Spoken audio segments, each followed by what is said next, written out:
News live पर देखते हैं आज की कुछ खास खबर। अखिल वारकरी भाविक मंडल का पंढरपुर विठल मंदिर प्रवेश आंदोलन। विश्व वारकरी सेना की ओर से आयोजित किए पंढरपुर विठल मंदिर प्रवेश व भजन कीर्तनों के लिए सभी मंदिरों को खुला किया जाए, इस मांग के लिए वंचित बहुजन आघाड़ी के संस्थापक अध्यक्ष प्रकाश तथा बाला साहेब आंबेडकर इनके नेतृत्व में 31 अगस्त 2020 को 1 लाख वारकरी इनके साथ मंदिर प्रवेश आंदोलन आयोजित किया गया है। इस आंदोलन में शामिल होने के लिए अखिल वारकरी भाविक मंडल के राष्ट्रीय अध्यक्ष सुधाकर महाराज इंगड़े इन्होंने सभी वारकरी मंडलों को 31 अगस्त को चलो पंढरपुर ऐसा नारा लगाते हुए आंदोलन में शामिल होने का आह्वान किया। वंचित बहुजन आघाडीचे सर्वेसर्वा सन्माननीय प्रकाशजी तथा बाळासाहेब आंबेडकर साहेब, त्याच पद्धतीनं सोलापुरातील वंचित बहुजन आघाडीचे महाराष्ट्र प्रवक्ते सन्माननीय आनंददादा चंदनसेवे साहेब, नगरसेवक सन्माननीय गणेशजी पुजारी साहेब यांच्या माध्यमातून आज माझा या ठिकाणी त्यांनी सन्मान केला, सत्कार केला, त्याबद्दल मी सुरुवातीला त्यांना धन्यवाद देतो। नेहमीच दादा आमच्याबरोबर वारकरी संप्रदायातल्या कोणत्याही अडचणीच्या वेळेला उभे राहतात। माघवारीच्या संदर्भाने आम्हाला मैदान मिळण्याचा प्रश्न असेल, या संबंधातल्या प्रशासनाच्या स्तरावरच्या अडचणी असतील त्या दूर करण्यासाठी दादा आमच्याबरोबर पाठीमागेही होते।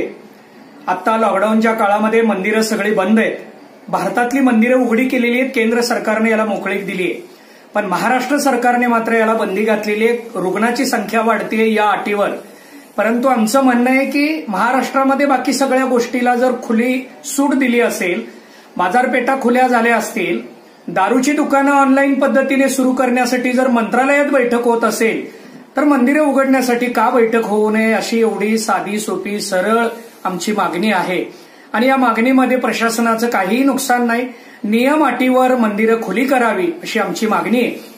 आणि या मागणीसाठी विश्व वारकरी सेनेच्या माध्यमातून आंदोलन जाहीर केल्यानंतर सन्माननीय आंबेडकर साहेब यांनी अतिशय मोकळ्यापणाने यामध्ये सहभाग घेऊन चांगल्या पद्धतीनं हे आंदोलन ते हाताळत आहेत। प्रशासनानं या स्तरावर याची दखल सुद्धा घेतलेली आहे आणि म्हणून आम्ही सगळेजण या आंदोलनामध्ये सहभागी होणार आहे। या व्हिडिओच्या माध्यमातून मी सर्वच वारकरी भाविकांना आवाहन करतो की आपल्याला 31 तारखेला जास्तीत जास्त संख्येनं चलो पंढरपुर हा नारा देत पंढरपूरला उपस्थित राहायचं आहे। तो वही महसूल मंत्री थोरात इनके हाथों पिंपड़े बांध का जल पूजन। संगमनेर तालुका के दुष्कालग्रस्त परिसर के लोगों को इस बार हुई भारी बारिश के चलते फायदा होगा। महसूल मंत्री थोरात इनके हाथों पिंपड़े बांध का जल पूजन किया गया। इस दौरान उन्होंने कहा कि दुष्कालग्रस्त परिसर के लोगों को इसका फायदा होगा, किसानों के अच्छे दिन आएंगे, ऐसा विश्वास महसूल मंत्री थोरात इन्होंने व्यक्त किया। पिंपळे येथील चिंचोली मध्यम प्रकल्पाचे महसूल मंत्री आमदार बाळासाहेब थोरात यांच्या हस्ते जलपूजन आहे।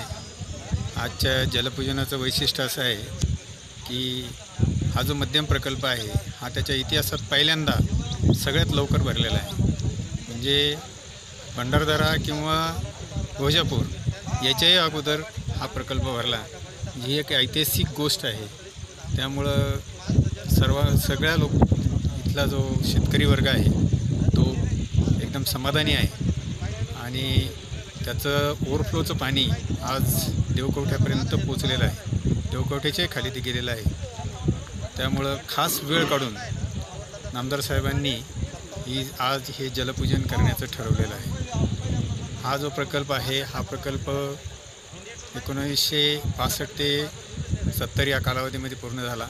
त्यानंतर याच्यावरती अनेक केटीवेअर वगैरे झाल्यामुळं मधल्या काळामध्ये तो भरत नव्हता, परंतु गेल्या 2 वर्षापासून तो पूर्णपणे भरत आहे आणि इथल्या आजूबाजूच्या शेतकऱ्यांना त्याचा चांगल्या प्रकारे फायदा होत आहे, हे या निमित्ताने मी सांगतो।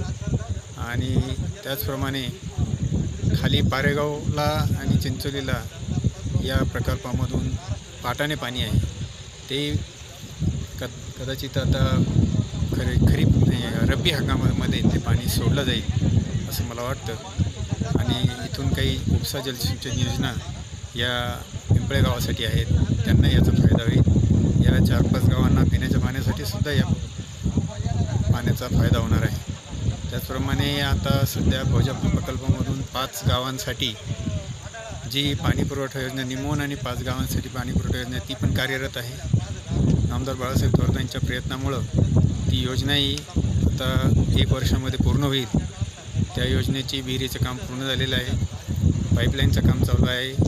त्यानंतर वॉटर ट्रीटमेंट प्लॅन्टचंही काम उद्यापासून भूमिपूजन होऊन सुरू होणार आहे. अशा प्रकारे जर साहेबांनी यात लक्ष घातलं नसतं हे एवढे सर्व प्रकल्प झाले नसते आणि त्यामुळं साहेबांचे या परिसराच्या वतीने मी आभार मानतो, त्यांना शुभेच्छा देतो, पुढील काळासाठी शुभेच्छा देतो. तो वहीं तीसरी ओर धुड़े शिरपुर शहर के मुख्य मार्ग पर खुले जानवरों द्वारा ठिया लगाकर बैठने की वजह से वाहतूक प्रभावित हो रही है, जिसके चलते अपघात होकर जीवित हानि होने से इनकार नहीं किया जा सकता।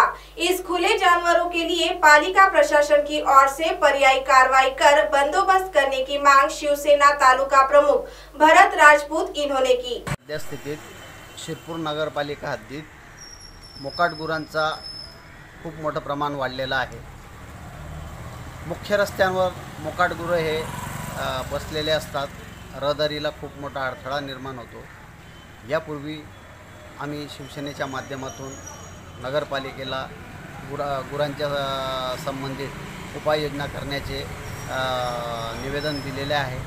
येणाऱ्या काळात लवकरात लवकर मोकाट गुरांवर जर बंदोबस्त झाला नाही तर आम्ही आमच्या पद्धतीने आंदोलन करून मोकाट गुरं गोळा करून एका कोंडवाळ्यात कोंडू आणि त्याला सर्वस्वी जबाबदार नगरपालिका प्रशासन असेल। अब आप हमारे चैनल को ऐप पर भी देख सकते हैं। प्ले स्टोर में जाकर MNS हिंदी लिखें और ऐप डाउनलोड करें। साथ ही साथ आप हमारे फेसबुक पेज को भी लाइक कर सकते हैं और उन पर भी खबरें देख सकते हैं। लिंक ट्विटर, हाइक और इंस्टाग्राम पर भी आप हमारी खबरें देख सकते हैं। आप हमारे चैनल को YouTube पर भी देख सकते हैं और इसे YouTube पर सब्सक्राइब करना बिल्कुल भी ना भूलें। फिलहाल वक्त हो चला एक ब्रेक का। ब्रेक से लौटने के बाद देश और दुनिया की तमाम बड़ी खबरें देखने के लिए बने रहे MNS न्यूज लाइव के साथ। नमस्कार।